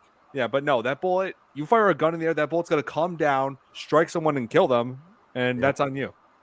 Can you imagine if they were looking for like another scene to shoot Gore with, they kept that like he shoots it, like 2 minutes later it drops down, it lands right on someone's head, and like the whole head explodes or something like that. Or we just had it just for more gore in the film. Just lands on him like in mid-sentence. Listen, I bet that would actually, I think, be pretty funny if that happened. This is Tom's World Part 2 uses electric sticks for piranhas if shot gloves don't work. What, like a shock baton, like Nightwing uses. Yeah. Yeah, but and of course they announce, Ving Rhames says, "Oh, we have an emergency here," and all the kids are like, "Don't worry, we got beer over here." And then the party goes on. And even though the cops are saying trying to shut down, saying get everybody out of the water, and do the kids listen? No, and they don't. The only time they do take the situation seriously is when that girl in the inner tube, I'm guessing was one of the sorority girls, the piranhas start munching on her. They're like, "Oh, is there a shark in the lake?" And it's like, nope, something far worse. A whole school of prehistoric piranhas that are now going to munch on all of you because you were too dumb to not listen to the cops' instructions and get the hell out of the water. From 2 million years ago. I was going to say, that's when Yeah, this is pretty much, once that starts, that is pretty much the beginning of the Piranha blood feast. Yes, this is where that 80,000 gallons of fake blood, this is where the majority of it went. The water was turned completely red with all those teens being attacked and killed, devoured, chunks of their flesh eaten off, exposed bone. Oh my God, the prosthetics, all that effects, like they went all out on that. It was the new Red Sea. Yeah, It was the not Red parted by anybody, you know. It's always a sorority girl. Ain't that the truth? Well, if you think about it too, because they're rebellious college students, the Yeah, fact they that can they be. basically ignored it already tells you that up until then, guy they've came probably on done a with- lot of other crazy things, and that isn't even the worst stuff that they've done up until then. Yeah, sorority girls can be rebellious and like And guys, No. not yeah, just girls. can be because with sorority girls, I mean, I should know. I dated one. Yeah. No comments. Yeah. Well, I'm with a woman who was a sorority girl. I just wasn't with her when she was. So. Did you meet her at a van down by the river? No, I met her That joke again. at a mall when I was 16 years old. At a mall. Okay. Okay. Yeah, I've known her for 32 years. Oh God wow. damn! Wow. Check it yeah. out. Wow. Piranha's Thanksgiving dinner. Yep. There was like people being like teens being dragged under the water by the piranha and like exposed, like they were like eaten to the bone. Like I saw like one part where a girl was like dragged down and like then when the piranhas were munching on her whole face was a skeleton, eyes being taken out, and like all the kids were like gathering onto that raft that had like the speakers where the music was playing. It's like, yeah, try all of you getting on that, and good luck maintaining the balance to keep that thing afloat. Remember what happened to Eli Roth? I mean, he wasn't even killed by the piranhas. I mean, he was attacked by it, but he got killed right in the face by one of the damn big boats. Yeah, he was. What was it like a floating, like little deck kind of thing? Or Yeah, yeah, kind of like in what's it, Creep Show 2? Yeah, the raft. Future The Jack. raft, yes. Oh my god. Future Jack Skellington. Oh my god. That's what that girl. What's this? Yeah. What's this? Yeah. And then so like Eli Roth, what happened with him was that he was trying to get onto one of those boats, like one of those standard fishing like one of those standard looking boats, and then like a girl was unable to drag him off. He's like insulting her, and then Like, he looks out. ahead, he looks to his side. There's a boat coming towards him. His head is between that boat and the one he's trying to get on. Hits him and crushes his head, and like blood and whatever brain matter just splashes onto that girl. And I'm like, oh my god. I was like, I remember in the theater when I was watching it and that was going on. I actually yelled out, although it was loud. It was loud in the theater already, so it's not like they actually heard me yell. I'm like, no, Eli Roth. Yeah, but it's like we see everyone trying to get back on the boats, and like there's blood and like parts of their face, parts of their chest, their arms, legs, every bit of them. Everybody has bites, chunks taken out of them in all kinds of places, and then we have this one of the two teens that was just messing and trolling with Jake earlier. One of these teens, his name was I know. I was about to bring that up for you. Yeah, who was that punk? Todd? Yeah.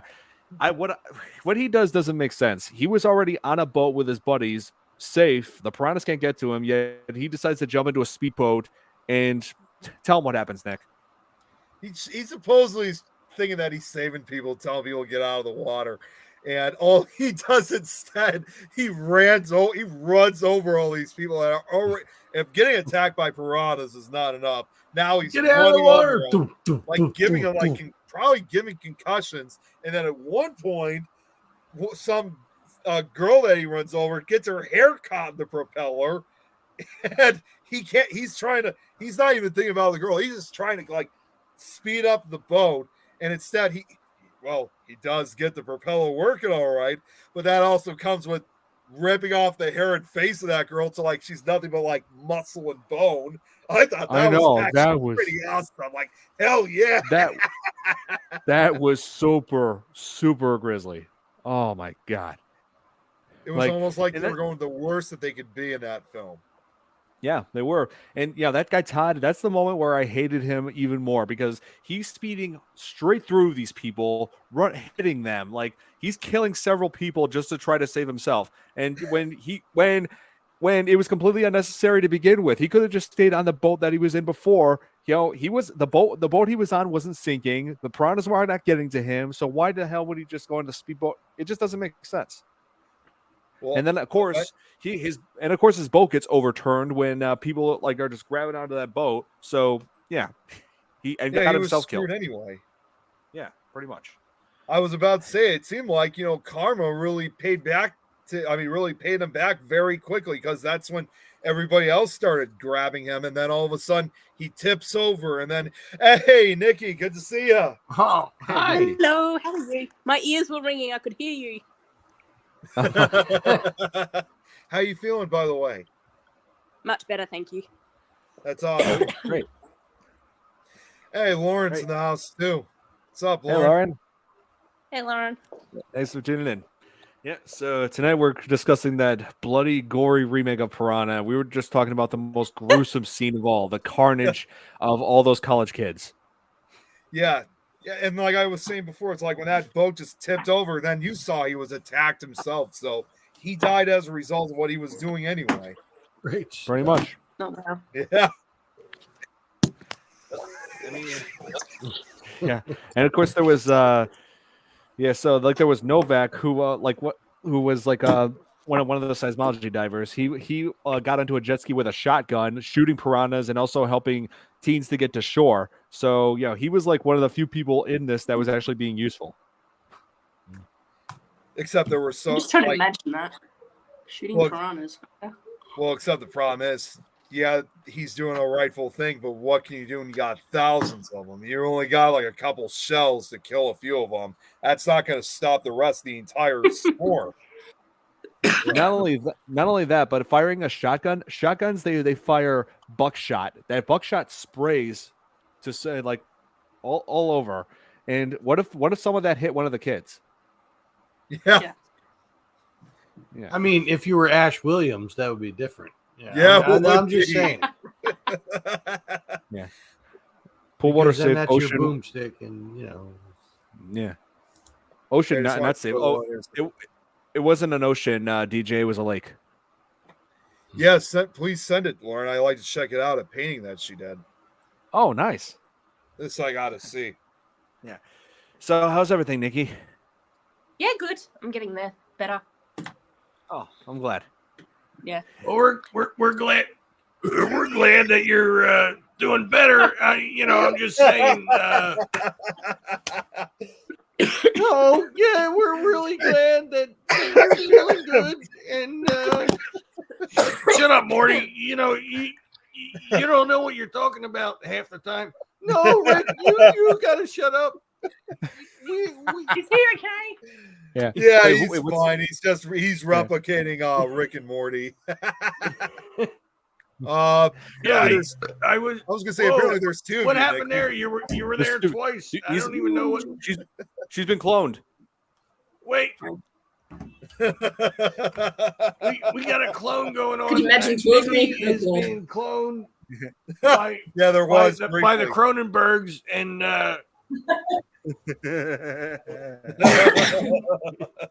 and so as this insane carnage is going on, like, because Nikki, I was talking about before, like how they did an amazing job with the makeup effects in this movie, like applying all those bite marks, the blood, and also what they use for the dead bodies. The dead bodies in this, like floating in the water, looked real. Even like some of the actors, they look so real to the point where some of the actors and crew were like looking at them, thinking that it was an actual person. They're like, "Hey, are you okay there?" But they were like, "Oh wait," and they're like, "Oh wait, no, that's a dummy."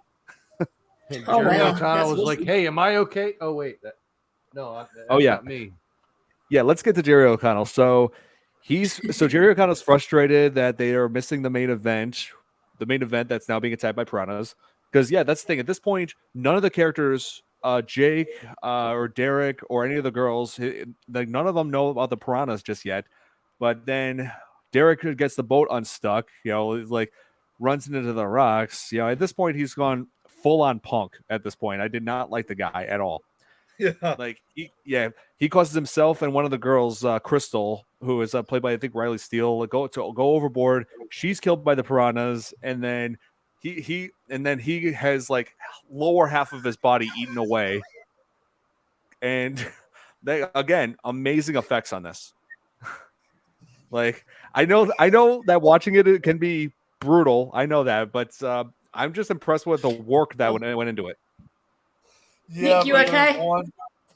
Yeah, there's one scene you brought up his bottom half, but I think you know what else he took too, Todd. Yeah, why don't you explain it, Nick? You want me to explain it? Yeah. Okay. How can I explain this? You just do it the way it was. So I'm just saying. when Don explained that the piranhas basically ate his lower half, I'm not talking just his legs. I'm not talking that at all. He apparently the piranhas ate his dick too. and that's They what preferred the penis. And there's a scene in the water where you see the severed organ. It's in CGI, of course. And yeah. One of the piranhas. It's only 2 inches long. Yeah.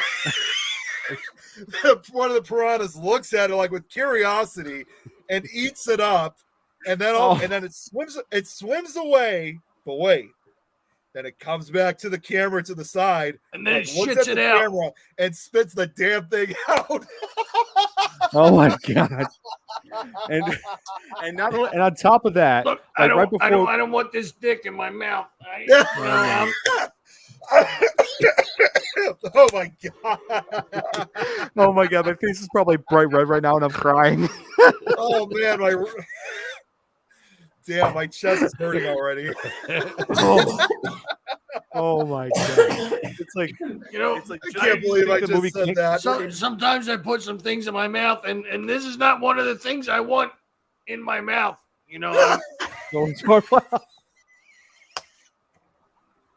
Yeah, it was really, Lauren. Wait, you forgot. I joined at the right time, Okay, and so there's not with that, Nick. We also missed this. Y'all have problems.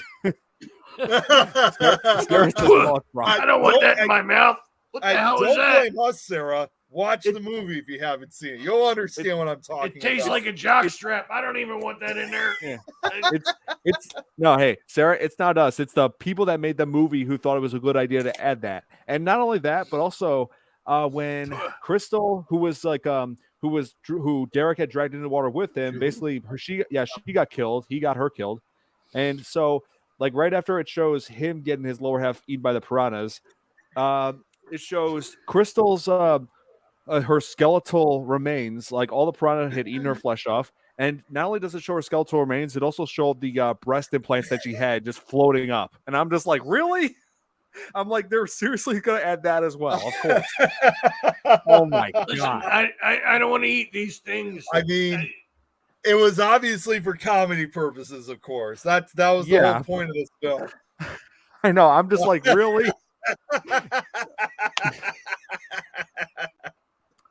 But oh my god, that was so funny. And I never, like I said, as a 17-year-old watching that, I just remember watching that scene. I don't think I've ever laughed as hard as I ever did. Well, I was like, no way. Wait, you were 17 years old. Were you really laughing, or were you doing other things? Right, I was. Were you doing other things?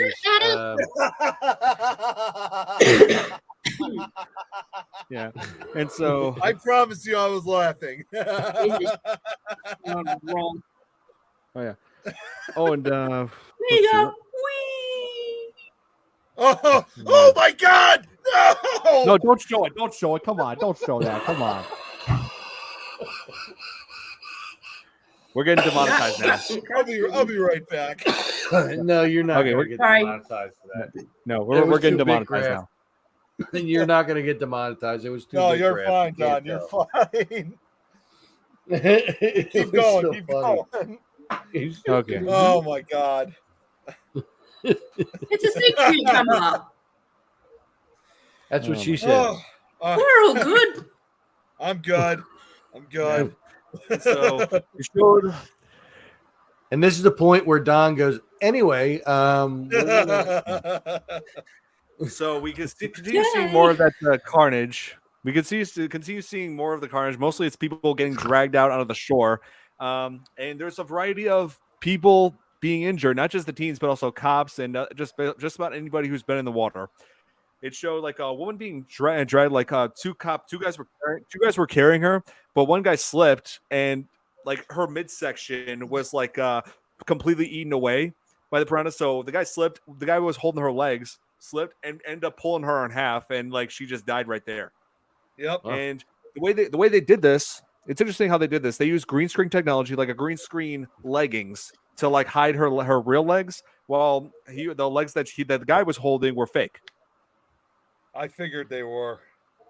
And there was a image I saw of some dude that got his legs eaten at some point in the movie. Yeah. And like they just had his legs in the sand.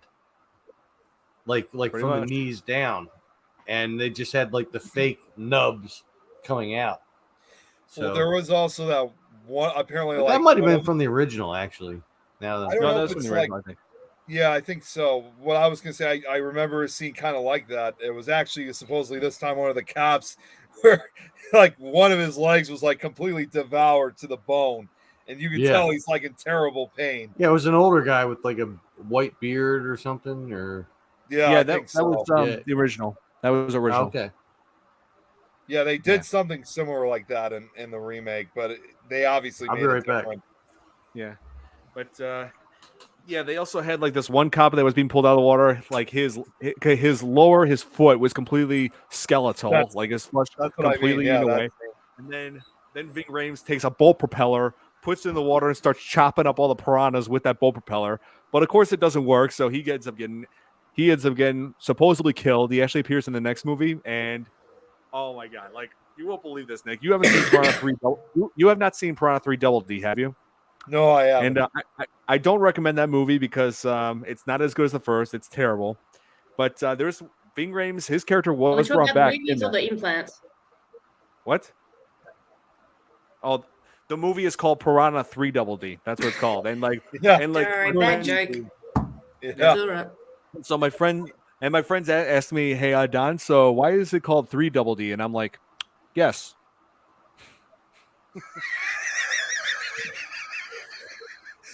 And so anyway, Ving Rhames is brought back, but here's the thing: he wasn't killed by the piranhas, but his legs were eaten away. And so when the piranhas were attacking in that movie, he's like, "Bring me my legs." And what they did was they had shotgun attachments, so he's shooting the piranhas with shotguns attached to his leg stumps. And I'm like, really? Was checking on Dad. Oh, okay. All right. Anyway, I'm back. Hope your dad's doing well. Yeah. I heard some noises. I was just checking. Yeah. Oh, okay. That's good. Yeah, so Tom, we were discussing how Ving Rhames was brought back in the second film, where he wasn't killed by the piranhas. Instead, his legs were gone, eaten away by the piranhas in this movie. But in the sequel, Piranha 3 Double D, when the piranhas were attacking like a water park, that's seriously what it's called. I can't believe it. Like, how much further can you get with it? Yeah, and exactly, Clark, leg shooters. Wait, triple D, and then the next one was double E, and oh my god. Yeah, and you just watch the trailer for that movie. It's like hilariously bad. Just the trailer alone, because the piranhas, not only some of them have survived from this movie, but also are able to swim through chlorine and can bite through metal. And they've invaded a water park that just opened. And part of this water park, there's a section of it that's reserved for adults only. You could probably guess why. And and one of the lifeguards been there, done that. Yeah. And one of the lifeguards there is played by David Hasselhoff. Out of everybody, they have to use David Hasselhoff. Michael Knight. Yeah. And Oh, not only that, but like the opening scene had. Oh, Don, Nikki? Nikki just I don't know if you saw in the private chat. She has. oh, she'll be back. Okay, I got you. She'll yeah, be back in 2 minutes. Yeah, I already responded back to her already. Let me just check. Here on Shotgun Piranha. legs like Sin City. That Sarah's asking. I don't know about Sin City. I think it's like it feels more like that movie. What was it called? Planet Terror, where Rose McGowan had that. Planet Terror, where Rose McGowan had a leg that was eaten away by zombies, so she replaced it with a machine gun leg. Oh yeah, was Kurt Russell in that? No. No, I don't think he was. In one. He was no. It was part of Grindhouse. It was one of 2 movies. He was in the other movie, Death Proof. Okay, but it was all part of the same. Yes, so you're not too far off. So you're good. Okay. So let's see. David Hasselhoff was in Piranha 3 Double D, and also in the opening scene it had Gary Busey and Clu Gulager. Gary. Yeah, as fishermen who were killed by the piranhas. Yeah, Gary Busey could have bit and killed all the piranha with those teeth. I'm just saying. Yeah, exactly. He could have gotten a restraining order against him, like he did it like in the Simpsons episode. Right. And so, yeah, I felt like this movie was like a complete waste. Like the only thing it had going for was let's see, Danielle Panabaker. She's a great actress. So, yeah. Oh, hey. So, is everything okay? Sorry. You're good. Oh, you're fine. Yeah. Hey, as long as you're okay. But yeah. Oh wait. I'm all good. Okay. So Clu Gulager, his son John Gulager, directed Piranha 3 Double D. I just found this out. I gotta ask. I mean, I'm surprised that after this movie they didn't make like a Piranha 3 Triple D. No. That would be double E. You know. Let's see. Oh wait, he also directed Feast. He also directed that 2005 movie Feast. You ever seen that, Nick? No, I haven't seen that one. Yeah, Feast, where monsters are attacking people at a bar. It's pretty good. Have you watched Burbs yet? No, he hasn't. I'm still waiting for him. Well, I've been trying to find it on stream services. I was gone this weekend, so I wasn't able to do so. So yeah, I've been trying to come across it on stream services, but not much luck. I'll show it over. Don, I'll show it to you over here. We got it here. Okay. Oh, a few people are asking me what we should do for the next movie next week. Let's see. Oh, Nick, let's see. Is this going to be the third Thursday? Third Tuesday? Because I know you have something going on every third Tuesday. Oh, that's right. It is. I'm gonna have to talk to my mom about what's going on with the passages meeting. I'll have to get back to you. I didn't even think about it. Yeah, because one movie I did have in mind was Cocaine Bear. Didn't we already do Cocaine Bear? No, I've not yet seen that. Oh, you haven't seen that movie yet? It's worth seeing, Tom. It's a silly Wasn't movie. that It's on Netflix. What's that, Nikki? Oh, The Burbs. Yeah, let me double check. I'm Didn't gonna go on my Netflix. Didn't it also be on Tubi? Was that based on a true story? What, Cocaine Bear? Yes, it is. Cocaine Bear, But Loosely. sort of. Very loosely. Yeah, because Nikki, 90% of what you see in the movie, because basically, Nikki, 90% of the movie is BS. Like only the opening is real, like is true. The only part of it that's true is the drug runner who tosses the cocaine out into the woods and dies because his chute failed, and that's where the true facts end there. It's not on Netflix. God damn it. Oh, just really quick, I just want to respond back to what Lauren had just said. She's going to Williamsburg this Friday for a week. She'll be she's going back to the Peyton Randolph house and other areas. That's very notorious haunted location, kind of like in the in the Northern Virginia, Washington D.C. area. That's really weird because usually when you hear something with Berg at the end, it's usually in Pennsylvania. Yeah. Yeah, I was gonna say she also likes your picture. Oh, and Don, if you don't mind, I actually want to show I have the picture of the painting. Oh, yeah. Go ahead. Yeah, if you guys want to check it. So I was gonna say originally, after when Nikki showed us, let's look at something a little bit more pleasanter. Pleasanter. Pleasant. There's no such word as I pleasant. painted it. Yeah, It is. yeah. It is now, Don. There you go. Check this out. Nice. Well, that is Wait Pleasanter. back in a second, guys. Thank you. That looks great, Lauren. Wow. That's amazing. I very, very Look at colorful. that. There is an example of Pleasanter. Yeah. So, Don, if there's no such word as pleasanter, there is now. Nope. Not until Webster has something to say about it. I'm gonna make sure it is. Well, you know what? Maybe Funkin' Waggle has something to say about it. You know, Until you know, I don't know. Until Webster and Oxford say otherwise. Well, it is now in our world. In my book, it is now. In your world, not the real world. Well, not in Tom's world. It's kind of expanded now to Tom because he started using that term too. Tom used that term.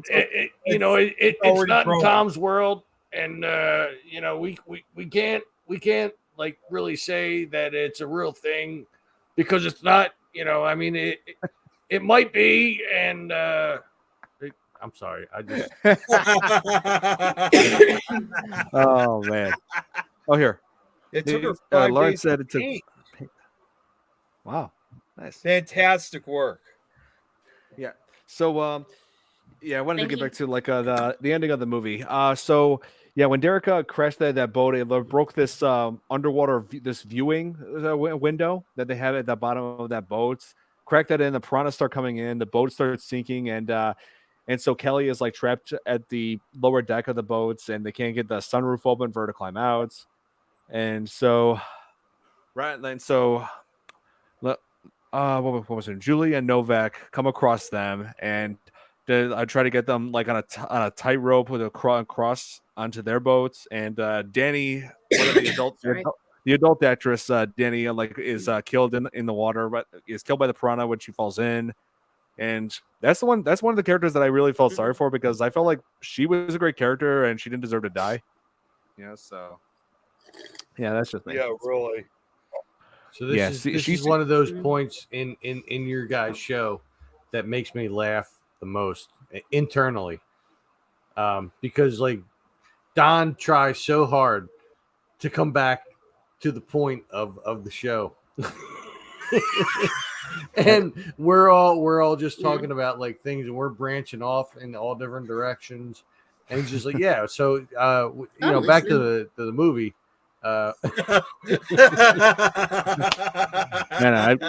It's like I'm okay with talking a few random things here and there, but I always want to give. I get it. I do. Yeah. It just makes me laugh.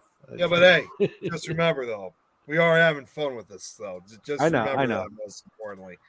Oh yeah, we are. Yeah, totally. And the important thing is that the people watching are having a good time. That's the important part. I mean, that's what happens to a lot of these shows on this network. It's not just this one, Don. Yep, that's true. I feel like the ending like pays homage to the first film, the original film, because it does involve Jake going back for going to do something underneath the water with a rope tied, saying to count down, and then you pull me back, just like in the original.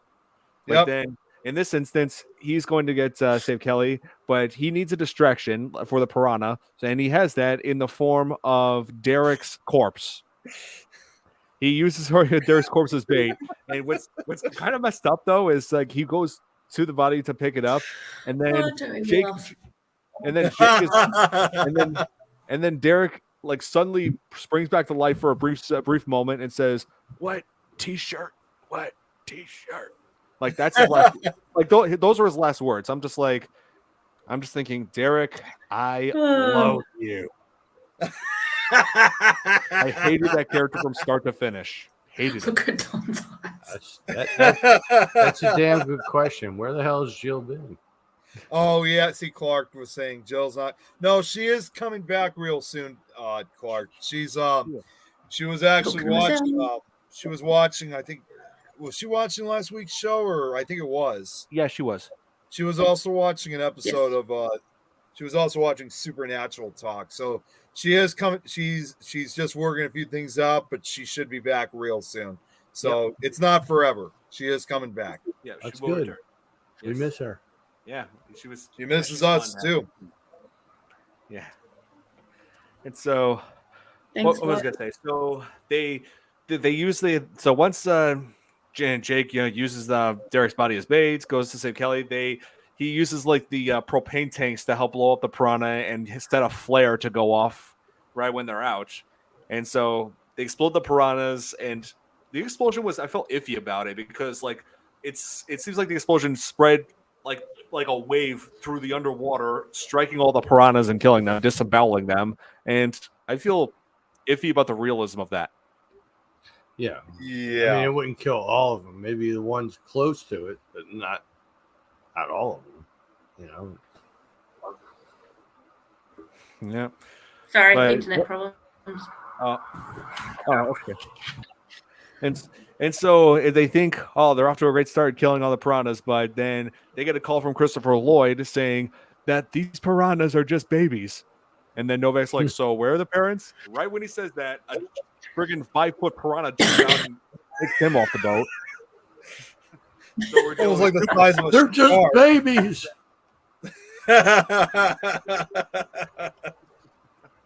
Great. That's man, actually so- even worse because even if they kill all the babies, the adults they could just repopulate. They could bring out like a whole new generation in.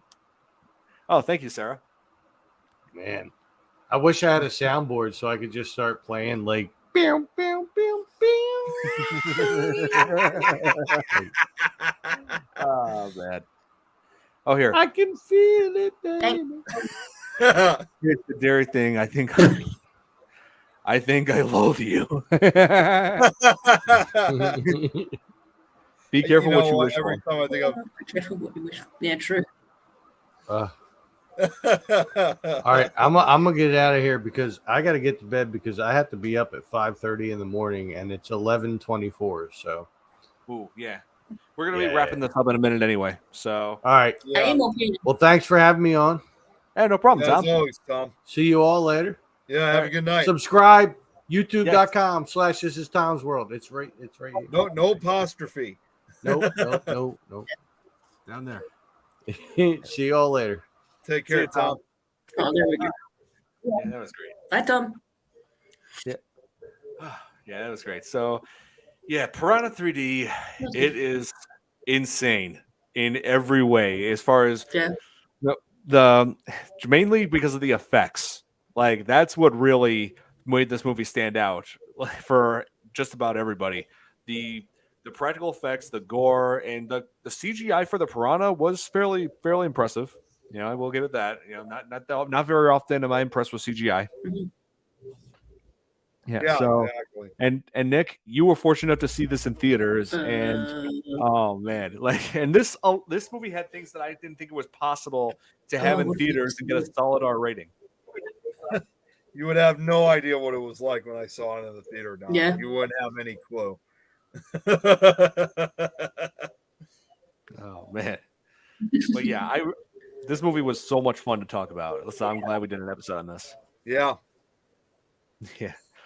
It's like, and now this movie, if anybody who wants to watch Piranha 3D experience it for themselves, I believe it's available on HBO. Well, actually, it's called Max now. Mhm. You know, so HBO's platform that's now called Max. I Okay. think it's weird. I think it's weird that they changed it now. It's like, why change HBO Max to just Max? I don't get it. Yeah, I'm not sure what the reason is behind that either. Oh yeah, and just make sure you avoid Piranha 3 Double D. It's so stupid. It is. It's some of it is just painful to watch. Yeah, Like- I'm sure it is. Yeah. It's like there are very few sequels in the world that disappoint me. The ones that disappoint me the most are the sequels that disappoint me the most are the sequels that to things from my childhood. Like we've already talked about how much I hate Jaws the Revenge. But Just be glad Brad's not watching right now because you know what he would say. we talked about how I hate that movie to the core. And so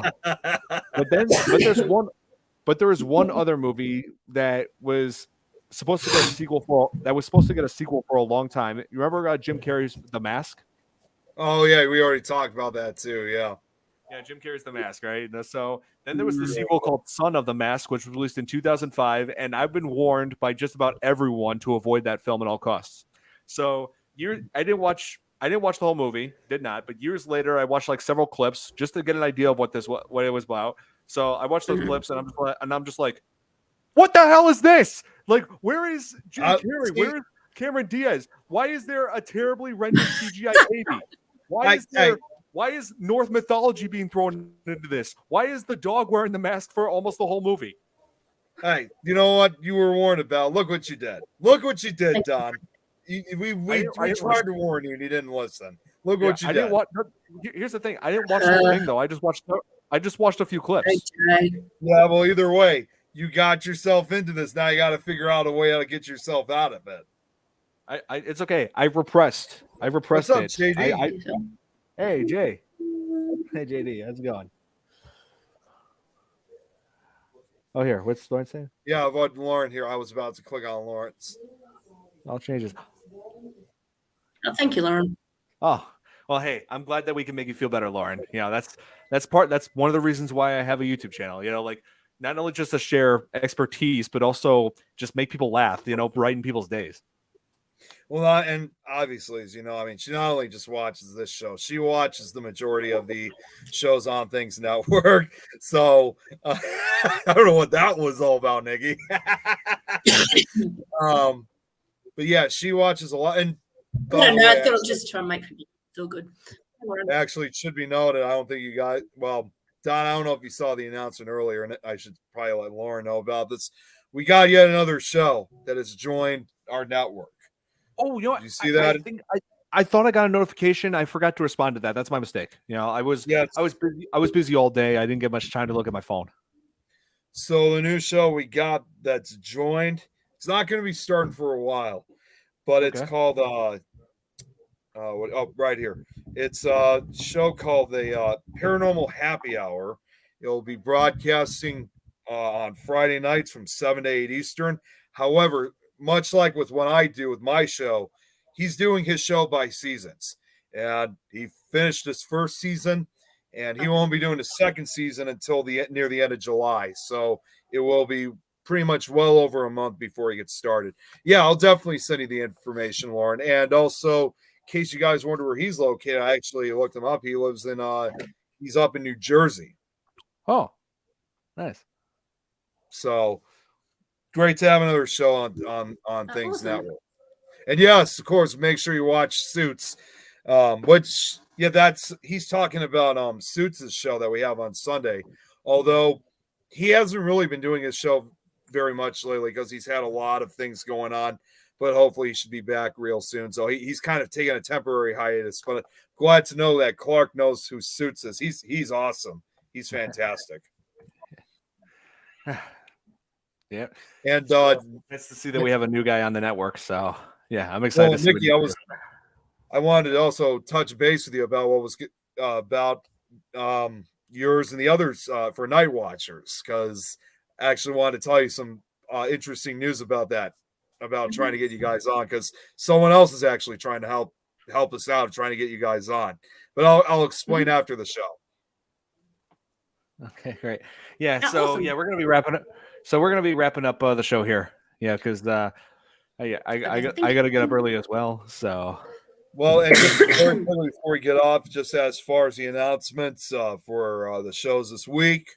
So Nick Files for tomorrow, I think we're going to finish up with what I have one final video I'm going to review on Nick Files for my investigation in Mansfield, so it shouldn't really be taking that long. However, if I have a little bit of spare time left, I did create a presentation for the location I was just at a few days ago, which was the Bell Mansion. So it's not a very long presentation, surprisingly, but if I have a couple of minutes, I'm going to try to present the Bell Mansion. I also got 2 requests of 2 other locations for me to put presentations together.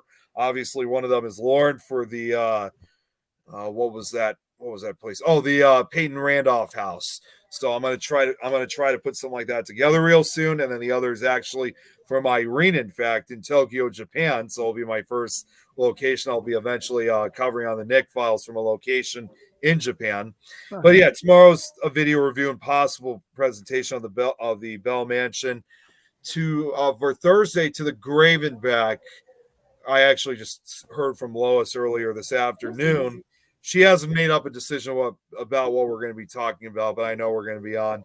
And then later that night on Supernatural Talk, we actually do have a guest that's going to be coming on. We have Kat Hobson, who runs a podcast of her own called Paranormal Experience, based down in Birmingham, Alabama.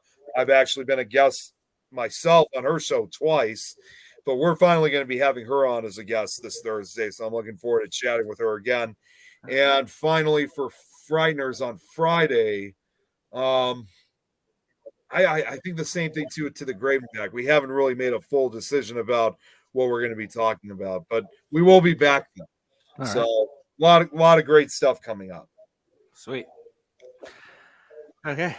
So yeah, we're looking forward to that, Nick. Awesome. So yeah, well, I'll let you guys know if we are going to be on next Tuesday. I just want to confirm that Nick is going to be on board, and we're thinking about Cocaine Bear, because a lot of people have been talking about that movie, and some people have been asking why we haven't done that yet. But yeah, it's gonna be quite a movie to cover. I will say that. Yeah, Elizabeth. So we're going from sharks to piranhas to bears now. Yeah, Elizabeth Banks has given us quite the flick. Yeah, exactly. And so, hope you guys enjoyed this episode of FearFans podcast. I had so much fun talking about Piranha 3D. This was a good time. It was insane. So, yes. So, Nick, as always, thank you for joining. Thank you for tuning in. Thank you for joining us on this. Nikki, thank you for joining. This has been fun. It's been fun having you as always. Also, thanks for Tom earlier. And Tom, yes. Yeah, I wanted to message him in a bit. Thank you for joining us. Yes. So, yeah, Tom, if you're watching this, thank you for joining us. He said he was going to bed, but so I don't know if he is watching, but regardless, yeah, thanks. So have a good night. Hopefully we'll see you next week. If not, I'll let you guys know when we'll come back. So, but it'll be soon. So I'll see some of you guys tomorrow. Yep. Have a good night. Enjoy the rest of your week, everybody. Good See night. ya.